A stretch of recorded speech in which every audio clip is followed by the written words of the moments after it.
పద్మావతి ఈ ఇష్యూకు సంబంధించి ఎవరిని దోషిగా నిలబెట్టాలని అనుకుంటున్నారు వాళ్ళు?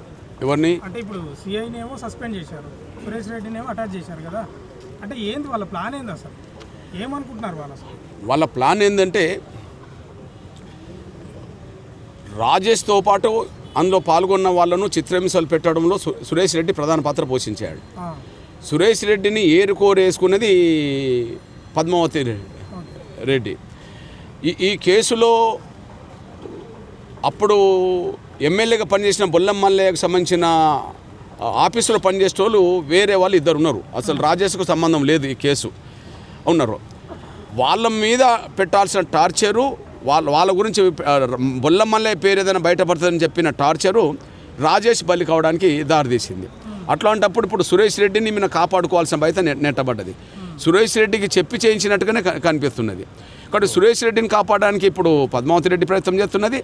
పద్మావతి రెడ్డి చేస్తున్న తప్పులను కప్పిపుచ్చుకోవడానికి ఉత్తమ్ కుమార్ రెడ్డి గారు కూడా ప్రయత్నం చేస్తున్నారు. ఇప్పుడు సురేష్ రెడ్డిని కాపాడడంలో ఎస్పీని ఉపయోగించుకుంటుండ్రు. కాబట్టి ఎస్పీని ఉపయోగించుకుంటుండ్రు కాబట్టిగానే ఎస్పీ ద్వారా కూడా తప్పులు చేపిస్తున్నారు.